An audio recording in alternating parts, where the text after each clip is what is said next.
परमप्रिय साथियों, जैसा आप जानते हैं कि आज की तारीख में मोबाइल फ़ोन सबसे आवश्यक अंग बन गया है हमारी ज़िंदगी का। दिन में हमारे घर परिवार लोगों से भेंट हो कि नहीं हो, हम एक दिन 2 दिन माता पिता से दूर रह सकते हैं, भाई बहन से दूर रह सकते हैं, लेकिन एक आध घंटे भी यदि फ़ोन हमारे पास नहीं हो तो हम अपने को असहाय फील करते हैं। और एक अच्छी बात यह है कि मोबाइल फ़ोन के आने से डिजिटल इंक्लूसिविटी बढ़ी है, और उस इंक्लूसिविटी का फ़ायदा ये हुआ कि आप छोटे छोटे ट्रांजैक्शंस देखते हैं, डिजिटल पेमेंट्स होते हैं, चाहे वो सब्जी खरीदने के लिए हो, और बड़े से बड़ी ट्रांजैक्शन जो पेमेंट्स के लिए होती है लाखों में, वो भी आप मोबाइल के माध्यम से कर देते हैं। लेकिन जितनी इंक्लूसिविटी बढ़ी है, जितना अच्छा इस्तेमाल हुआ है, पढ़ाई के लिए इस्तेमाल होता है, नॉलेज गेन के लिए इस्तेमाल होता है, लोगों को शेयर मार्केट की जानकारी के लिए, कृषकों को कृषक मंडी की जानकारी के लिए जो जानकारी मिलती है, उसके साथ ही एक परेशानी जो साथ में खड़ी हुई है, जो हमेशा ही समाज के ऐसे अंग जो हमेशा ही नेगेटिव कार्यों में, नकारात्मक गतिविधियों में व्याप्त रहते हैं, उनके कारण समस्याएं बढ़ी हैं। आप लोग सब जानते हैं भारत में 120 करोड़ फ़ोन हैं। 120 करोड़ के यदि हम ट्रांजैक्शन देखें तो 10 से भी यदि उसको गुणा करते हैं तो बढ़ जाते हैं। और वो कह रहा है कि आप साइबर फ्रॉड्स पर दिन आप देखेंगे कि बढ़ते जाते हैं। संख्या के तौर पे आप जाएंगे तो पता चलेगा 33,000 करोड़ साइबर अमाउंट के साइबर फ्रॉड्स हमारे देश में एक साल में पिछली बार हो गए। शायद ये फ्रॉड्स नहीं होते, इस पैसे का इस्तेमाल हम जो है रोड बनवाने में करते हैं, अस्पताल बनवाने में करते हैं, एजुकेशन में करते हैं, तो इसका बहुत धनात्मक प्रभाव हो सकता था। लेकिन ये साइबर फ्रॉड्स होते क्यों हैं, कैसे हम इनसे बच सकते हैं, और व्यक्तिगत तौर पे एक जो इसका उपभोक्ता है उसकी क्या जिम्मेदारियां हैं, भारत सरकार का अंग होने के कारण, पॉलिसी धारक होने के कारण दूरसंचार विभाग की क्या जिम्मेदारियां हैं और क्या इनिशिएटिव्स हैं, पुलिस के साथ हमारा कैसा तालमेल है, उसको लेके आज मैं आपके साथ में उपस्थित हूँ। कोशिश ये है कि जो भारत सरकार के इनिशिएटिव्स हैं वो आप जन जन तक पहुँचें, आपके माध्यम से हर व्यक्ति उसको देख पाए, समझ पाए। प्राइमरी कंसर्न्स आप देखते थे, पहले डिजिटल अरेस्ट के नाम से आए दिन धोखाधड़ी होती थी। अब जब से भारत सरकार ने कुछ पहल की, आरबीआई ने पहल की, और केबीसी के माध्यम से अमिताभ बच्चन जी के द्वारा जो एक एडवर्टीजमेंट आया, उससे लोगों की समझ बढ़ी। सिमिलरली सीआईडी के जो एक लीड एक्टर हैं, उनके माध्यम से जानकारी बढ़ी। लेकिन कई बार क्या होता है कि वो जानकारी सफिशिएंट नहीं होती, उसको जो है जब तक हम लोग आपस में हर व्यक्ति तक उसको नहीं कम्युनिकेट करेंगे तब तक उसका पूर्ण होना एक मुश्किल काम है। फिर ये है कि टीवी के माध्यम से हम हर क्राइम की जानकारी तो नहीं दे सकते। प्रचार माध्यम से हर चीज़ पे प्रचार सामग्री बनाना भी आसान नहीं है। तो आप सब लोगों के बीच में भारत सरकार ने क्या क्या गतिविधियां की, फ्रॉड्स कैसे होते हैं, उसी पे ये था। एक इनिशिएटिव्स ये है भारत सरकार का कि यदि किसी ने भी ऐसा आभास होता है कि उसके डॉक्यूमेंट, मैंने तो सिर्फ सिम कार्ड के लिए लिए थे, या मैं तो सिर्फ होटल में रुका था, या मैं तो हॉस्पिटल गया था, वहाँ पर अपने कागज़ दिए हैं, मैंने सिम नहीं ली। तो भारत सरकार का एक पहल है, जिसको हम लोग संचार साथी पोर्टल कहते हैं, संचार साथी ऐप भी है। आप वहां जाके ये देख सकते हैं कि आपके नाम पे किसी और ने तो फ़ोन नहीं ले लिया। तो जैसे ही आप अपना नाम और नंबर डालेंगे, आपके नाम पे जितने भी फ़ोन कनेक्शन हैं आपको पता चल जाएगा। तो आपके डॉक्यूमेंट्स का मिसयूज़ हुआ है, उसका किसी भी तरह का आपके कागज़ों को लेके किसी ने फ्रॉड किया है तो वो आप रिपोर्ट कर सकते हैं वहाँ पे। और जो नंबर आपका नहीं है आप बोल सकते हैं इनको बंद कर दें। हम इन्वेस्टिगेशन के माध्यम से, अपने साथियों के माध्यम से उनको जो भी उसमें लिप्त हैं उनको पकड़ाएंगे और आपका नाम को एकदम क्लीन करेंगे। दूसरा ये है कि आपने कभी पहले नंबर लिए थे, भूल गए थे, लेकिन आप चाहते हैं उनको बंद करा दें, तो उसमें बंद कराने का एक उपाय भी है। ये हुआ कि आपके डॉक्यूमेंट का मिसयूज़ तो नहीं हुआ। दूसरा ये है कि आज की तारीख में, जैसे भाई साहब ने कहा कि आपने नंबर जो है बहुत सारी जगह दिया हुआ होता है, और इस परिस्थिति में यदि नंबर गुम जाए तो आपकी स्थिति बहुत खराब हो जाती है। तो और कई बार हमारी इनकम से अधिक कॉस्ट के बच्चे को लगता है कि मोबाइल फ़ोन ले लें, हम लोग बहुत सेविंग करके एक अच्छा सा फ़ोन खरीदते हैं और वो चोरी हो गया। तो आप किसी भी चोरी किए हुए फ़ोन को ट्रेस कर सकते हैं। उसके ट्रेस के लिए भारत सरकार ने जो है CEIR, central equipment identity register scheme है, जिसके माध्यम से उस पर रिपोर्ट करेंगे आप, तो यदि वो नंबर पूरे देश में कोई भी इस्तेमाल करते हुए पकड़ा गया तो उसकी हम लोग रिकवरी करते हैं, और रिकवरी करके जो है वास्तविक कस्टमर के पास भेजते हैं। उस रिकवरी में पुलिस के साथियों का बहुत बड़ा योगदान होता है। हम यदि अपना डेटा देखें हरियाणा का, तो हम लगभग 32% ऐसे फ़ोन जो चोरी हुए हैं उनको हम रिकवर कर चुके हैं, और यथावत जो उसके हकदार हैं, स्वामी हैं, उनको वापस कर चुके हैं।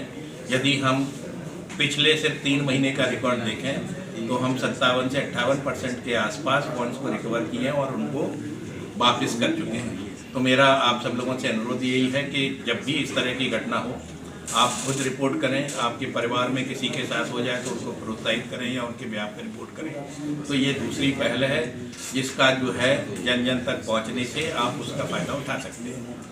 तीसरी चीज़ है कि ज़्यादातर फ्रॉड क्या करते हैं कि आपको फॉल्स आइडेंटिटी के नाम से कॉल करते हैं, जिसको हम इम्पर्सनेशन कहते हैं। उसमें क्या करेगा कि मैं बैंक से बोल रहा हूँ, मैं DOT से बोल रहा हूँ, मैं ट्राई से बोल रहा हूँ। वो जो आदमी कह रहा है वो झूठ बोल रहा है कि सही बोल रहा है, इसको जांचने के लिए महाराष्ट्र में हरियाणा में खासकर एक सुविधा हम लोगों ने लॉन्च की, जिसको हम जो है पूरे भारत देश में फैलाने वाले हैं। वो ये है कि अब आपके नंबर ही नहीं डिस्प्ले होता है, जब कोई भी इनकमिंग कॉल आता है तो उसमें नाम भी डिस्प्ले होता है। नाम उसी व्यक्ति का होता है जिसके नाम पर सिम कार्ड लिया गया है। तो यदि कोई बोले कि मैं जो है DCP ऑफिस से बोल रहा हूँ, आपको मालूम है नाम तो DCP ऑफिस का है नहीं, झूठ बोल रहा है। तो नाम प्रेजेंट होने से आपको ये अधिकार मिल जाता है कि किसका फ़ोन उठाना है, किसका फ़ोन नहीं उठाना है, जो पहले थोड़ा सा मुश्किल था। कई लोगों को लगता है कि ये तो ट्रू कॉलर में ही था। ट्रू कॉलर में जो नाम आते थे वो क्लाउड बेस पे जो उनके पास था, वो कोई हमारे डेटा से नहीं थे, सिम किसने लिया है उससे नहीं था, किसी TSP से कोई उसका कनेक्शन नहीं था। उसमें नंबर ऐसे भी सेव हो जाते थे कि नानी लिख दिया। अब किसकी नानी, कहाँ की नानी, वो तो पता चलता नहीं है, बट आपके नंबर पर डिस्प्ले होगा नानी, बिकॉज जो क्लाउड में सोर्सिंग हुई उस नंबर की नानी के नाम से। हमारे यहाँ ऐसा नहीं होगा। यदि वो नंबर आपने सेव किया है तो जिस आदमी के नाम पे सिम ली गई है उसका नाम डिस्प्ले होता है। तो आप वो एक फ़ायदा है कि आप सही में कौन इसका सब्सक्राइबर है वो पता कर सकते हैं, और उसके निर्णय के आधार पर कौन पिकअप करना है कि नहीं करना है आपका निर्णय ले सकते हैं। तीसरी चीज़ जो अच्छी हुई है, जिसके लिए मैं जो है RBI का शुक्रगुजार हूँ, बैंक्स का शुक्रगुजार हूँ, डिपार्टमेंट ऑफ कम्युनिकेशन या दूरसंचार विभाग, पुलिस महकमा और गृह मंत्रालय, सभी राज्यों का, केंद्र सरकार का और सब बैंक्स ने मिलकर एक डेटा तैयार किया कि यदि कोई भी आदमी NCRB पोर्टल पे या cybercrime.gov.in पे या DOT के संचार साथी में चक्षु जो हमारा प्लेटफॉर्म है उस पर रिपोर्ट करता है कि मेरे साथ जो है साइबर फ्रॉड हुआ है, तो उस नंबर की हम रैंकिंग कर देते हैं कि ये सस्पेक्टेड नंबर है। यदि उसने 1 और 2 बार ही रिपोर्ट हुआ है और यदि उस नंबर के साथ कोई ट्रांजैक्शन करता है तो हम उसको ये बताते हैं कि ये सस्पेक्टेड नंबर है, इसके साथ ट्रांजैक्शन मत करो। तो आप रुक सकते हैं, आप फ्रॉड होने से बच सकते हैं। यदि इस तरह की रिपोर्टिंग बार बार कई लोगों ने की है तो हम बताते हैं कि ये अलर्ट जो है, ये आदमी बहुत बड़ा सस्पिशन है। अनलेस आप पूरी तरह से संतुष्ट हैं कि ये सही ट्रांजैक्शन है तो ही करें, नहीं तो नहीं करें। लेकिन कुछ ऐसे केसेज, ये दोनों केसेज ऐसे हैं जो हमको उपभोक्ता ने शिकायत की है पुलिस के पोर्टल पे, साइबर क्राइम के पोर्टल पे, या जो है दूरसंचार विभाग के संचार साथी पोर्टल पे, लेकिन हमारे इन्वेस्टिगेशन में वो फ्रॉडस्टर प्रूव हो चुका है, राइट। उस स्थिति में हमने बैंक्स को इंस्ट्रक्शन दे रखे हैं, बैंक्स कोऑपरेट करती हैं, आप चाहेंगे भी तो भी उन नंबर पर ट्रांजैक्शन नहीं होगा। तो ये तीनों लोग महकमों के साथ में आने से जो फ्रॉडस्टर्स पकड़े जा चुके हैं या इन्वेस्टिगेशन में एक एविडेंस तौर पे हमको कुछ मिल चुका है, उस तरह के फ्रॉड से बचे जाते हैं।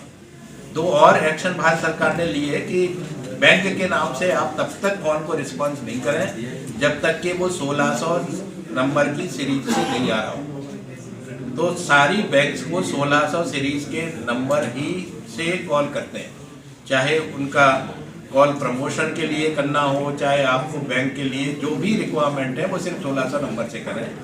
ऐसे ही स्पैम कॉल से बचने के लिए जो टेली कॉलर है, जो कॉल सेंटर से कॉल आते हैं, यदि वो 140 नंबर से नहीं आता है तो आप इसको मान लीजिए वो फॉल्स है, उसकी रिपोर्ट करा सकते हैं।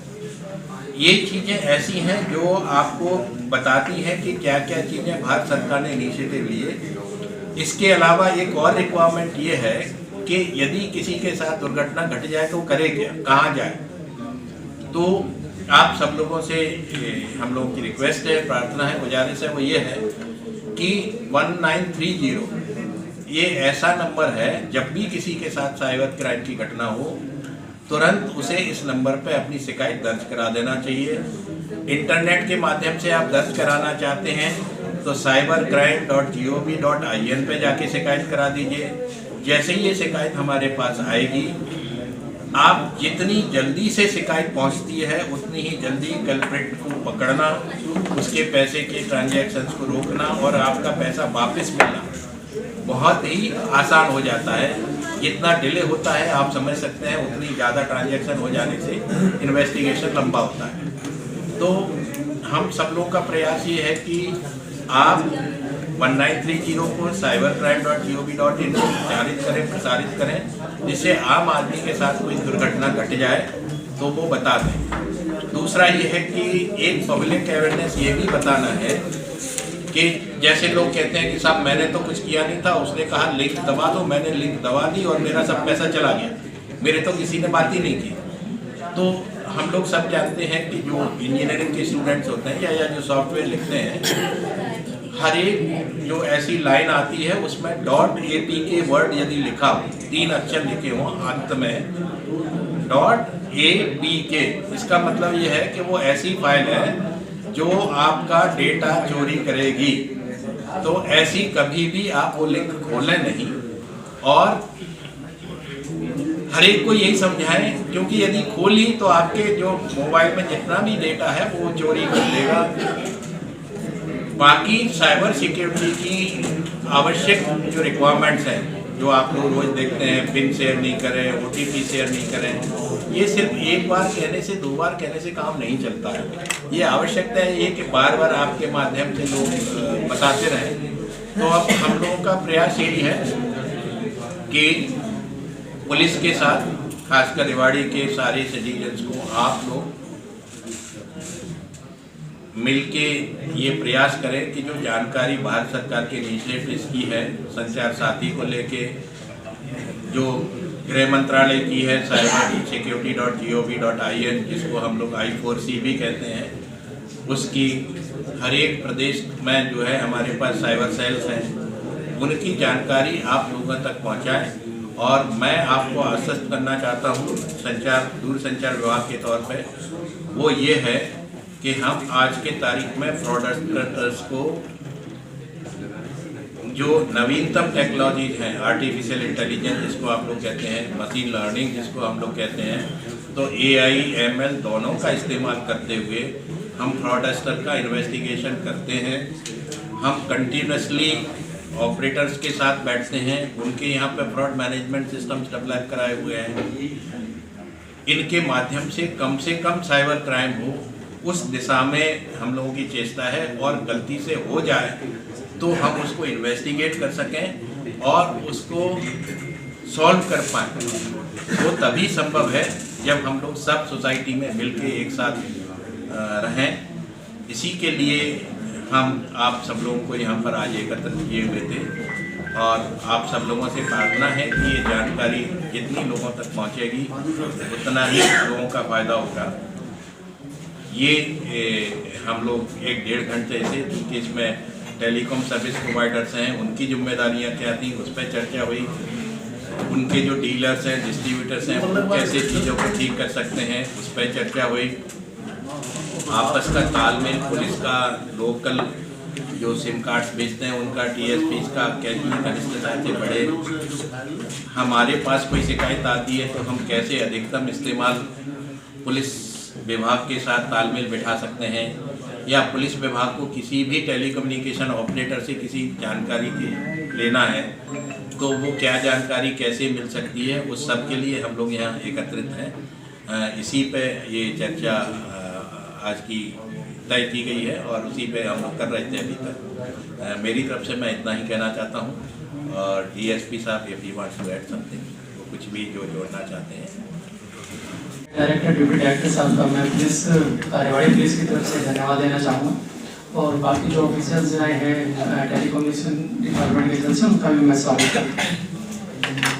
मैं आपके नोटिस में लेके आना चाहूँगा, एक्चुअली हमारे डिजिटल अरेस्ट के जो केसेस हैं वो तो 2 से 3 ही हैं, ज़्यादा रजिस्ट्रेशन नहीं है, लेकिन इन्वेस्टमेंट फ्रॉड और टास्क फ्रॉड ये मेजर जंक है जो हमारा सबसे ज़्यादा प्रॉब्लमेटिक साइबर पुलिस स्टेशन का एक लगभग 60-70% का रजिस्ट्रेशन है। और उसमें भी अगर मैं बात करूं तो ऑनलाइन जो टास्क फ्रॉड है ये मेजर है। और जैसे आपको पता है कि रेवाड़ी एक ट्रांजिशन सिटी है, मतलब ना फुली डेवलप है ना ही अंडर डेवलप है, एक ट्रांजिशन सिटी है। तो यहाँ पे जो बेसिकली विक्टिम है वो मोस्टली सर्विस क्लास और जो इंडस्ट्रीज के वर्कर हैं, वर्कर में भी मैं बताना चाहूँगा कि थोड़ा सा जो मीडियोकर वर्कर है वो मेजर इसके विक्टिम है। तो लगभग 2025 में हमारे यहाँ पे लगभग 350 के करीब रजिस्ट्रेशन था और जो फुटफॉल था लगभग जो कंप्लेंट्स था वो लगभग 4,500-5,000 के करीब था। और अब की बात लगभग 450 के करीब अब तक रजिस्ट्रेशन हो चुका है और जो लगभग कंप्लेंट्स है पर मंथ की लगभग मान के चले 1.5 से 2 के बीच में 1,500-2 हज़ार के करीब कंप्लेंट्स है। तो ये एक हमारे जो बढ़ते हुए साइबर क्राइम का ये एक कहीं ना कहीं सूचक है जो इंक्रीज हुआ है रेवाड़ी में। और आज जो ये सेमिनार ऑर्गेनाइज हुआ है और इसमें एक छोटा सा मैं एक ऑब्जर्वेशन जो मैं ऐड करना चाहूँगा ये था कि जो पॉइंट ऑफ सेल्स है हमारा ये मेजर कंसर्न है हमारी चिंता का, क्योंकि इतना इजीली अवेलेबल है जो सिम कार्ड है हमारा, और बल्कि टेलीग्राम के थ्रू जो ग्रुप क्रिएट होते हैं उनके ग्रुप में 1,500 हज़ार के कितने ही आप सिम ले लो। तो एक थोड़ा सा ये मैं रेवाड़ी पुलिस की तरफ से आप लोगों से रिक्वेस्ट करना चाहूँगा कि जो पॉइंट ऑफ सेल है वो जो रजिस्टर्ड है उनकी लिस्ट हमारे पास हो कम से कम, ताकि जब कुछ ऐसी कंप्लेंट या कुछ ऐसा नंबर हमारे पास आता है हम वेरीफाई कर सकें इस चीज़ को। और दूसरा ये जो मीटिंग्स हैं हमारी इसको थोड़ा सा रेगुलर बेसिस पे करके, क्योंकि थोड़ा सा ये है कि हमारे जो ऑफिसर्स हैं वो साइबर पुलिस स्टेशन के साइबर जो ये है हमारा साइबर सेल है उसके मुलाजिम भी चेंज होते रहते हैं, तो अपडेट करना थोड़ा सा ज़रूरी है। तो मैं रिक्वेस्ट करना चाहूँगा डायरेक्टर साहब से कि टाइम टू टाइम इस चीज़ को ऑर्गेनाइज करके इस चीज़ को कंडक्ट करके, ताकि एक जो कम्युनिकेशन गैप है हमारे बीच में, कई ऐसे जो नोडल ऑफिसर्स हैं हमारे जो कंपनीज के, उनके डाटा कहीं ना कहीं हमें रिसीव होने में कहीं ना कहीं डिले होता है, तो वो भी प्रॉब्लम है। मैं साइबर सेल इंचार्ज को लास्ट में एक बार रोक के एक बार बात करना चाहेंगे आप लोगों से, थोड़ी सी प्रॉब्लम हमें साइबर सेल में है। और बाकी ये मेरी रिक्वेस्ट है कि टाइम टू टाइम मिलकर रेगुलर बेसिस पे जो छोटी छोटी प्रॉब्लम है पुलिस डिपार्टमेंट की, आल्दो कि हमें बैंक की तरफ से या जो हमारा सर्विस प्रोवाइडर की तरफ से डाटा टाइमली मिल जाता है, लेकिन कुछ ही कंपनी है जो थोड़ी सी टर्म एंड कंडीशन में भी शायद थोड़ी हार्ड है, तो वहाँ पे थोड़ा आप लोगों का हमें सहयोग चाहिए होगा कि एक टाइमली हमें मिल जाए और जो इन्वेस्टिगेशन है जो हमारी उसको हम थोड़ा स्पीड अप कर पाए। Thank you.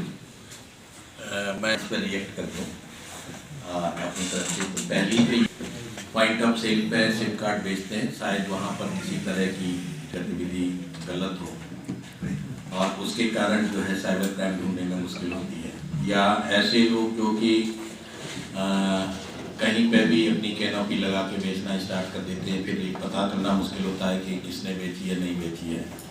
ये ऐसे प्रश्न हैं जो कई बार अपने मन में दुविधा रखते हैं। मैं प्रोसीजर आपके साथ शेयर करना चाहता हूँ। सिम कार्ड प्रोसीजर बड़ी सिंपल है। आज की तारीख में कोई भी व्यक्ति यदि सिम कार्ड बेचता है तो न कि डॉक्यूमेंट सिम लेने वाले के लेते हैं, उनके डॉक्यूमेंट यदि KYC है तो आधार के माध्यम से फ़ोटो लेके बायोमेट्रिक लेके वो डेटा हमारे पास आ जाता है। यदि वो डिजिटल KYC है तो डॉक्यूमेंट्स के साथ फ़ोटो लेना, उसका बायोमेट्रिक कलेक्ट करना, वो एक काम हो गया। ये दोनों डॉक्यूमेंट्स तो उसके लेते हैं जो सिम धारक है, जिसके नाम से सिम ली गई है। लेकिन साथ ही चूँकि ये प्रश्न बार बार आता है कि पता नहीं पॉइंट ऑफ सेल ही बदमाशी करता हो, तो उस चीज़ को हल करने के लिए भारत सरकार ने एक 3 चीज़ें निर्धारित की हैं। पहली ये कि जो भी सिम कार्ड बेचता है, हर एक एजेंट का एक कोड होता है और वो कोड पूरे देश में यूनिक है।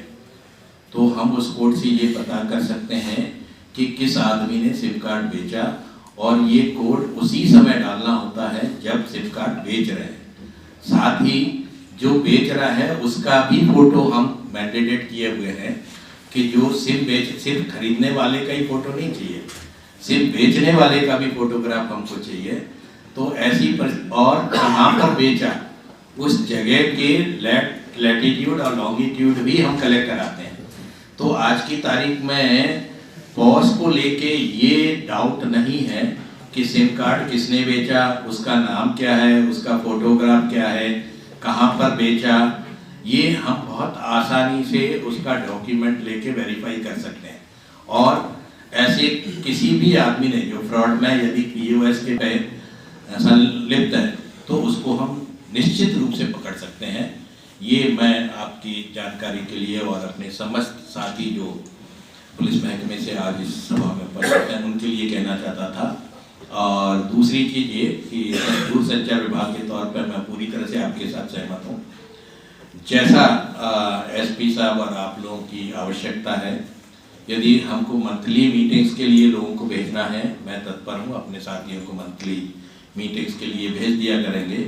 और जैसा हमने कहा कि फोन ट्रेस हो जाते हैं, इनफैक्ट हमारे जो साथी हैं सिक्योरिटी यूनिट जो देखते हैं हरियाणा में, मैं उनसे गुजारिश करूँगा कि सारी लिस्ट जो रेवाड़ी के संदर्भ में कौन से नंबर ट्रेस हो गए, ढूंढ लिए, रिकवर करना है, वो व्यक्तिगत तौर पे आपके साथ शेयर कर देंगे।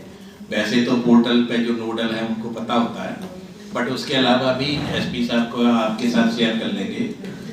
एक जो आपने कहा बड़ी इम्पोर्टेंट सी चीज़ कि POS है कौन कौन से रेवाड़ी में, वो हमको नहीं पता होता। उस पर मेरा बस इतना ही कहना है कि हर प्रदेश में IG इंटेलिजेंस नॉमिनेट करते हैं एक नोडल ऑफिसर को, और उनके पास हर एजेंट का डेटा, हर पॉस का डेटा हर महीने जो है शेयर होता है, और डेटा लाइव उनके पास हमेशा रहता है। डेटा शेयर सब लोगों के साथ शेयर करने में कई बार ये होता है कि सेम डेटा अलग अलग है कि नहीं, अधिकृत है कि नहीं, क्योंकि हम लोग दोनों सरकार के अंग हैं। हम निश्चित रूप से कंधे से कंधा, हाथ से हाथ जोड़ के काम करते हैं। लेकिन आप पुलिस की अपनी जिम्मेदारियां हैं, हमारी अपनी जिम्मेदारियां हैं, और जिम्मेदारियों के साथ साथ ये काम करने का ढंग है। यदि पुलिस में DGP साहब ने, IGP साहब ने, आप लोगों ने मिलके एक पद्धति बनाई है कि डेटा कैसे शेयर होना चाहिए, साइबर फ्रॉड्स का डेटा किसके पास है, कौन नोडल है, तो दूरसंचार विभाग के लिए उचित नहीं है कि हम उनकी बनाई हुई नीति को छोड़ के हम अपनी तरफ से करें। लेकिन मुझे आपको डेटा शेयर करने में कोई गुरेज नहीं है, कोई परहेज नहीं है। डेटा आप चाहें अपने नोडल से ले लें, और हम IG इंटेलिजेंस के साथ चर्चा करके, DGP साहब के साथ डिस्कस करके, यदि रेवाड़ी को अलग से डेटा देने के लिए सहमति बनती है तो हम मंथली बेसिस पे आपको डेटा प्रोवाइड करा सकते हैं। ठीक है, और इसके बाद निश्चित रूप से हम बैठ सकते हैं। आप जितने पत्रकार बंधु हैं उनमें से किसी का भी कोई प्रश्न है तो वो आप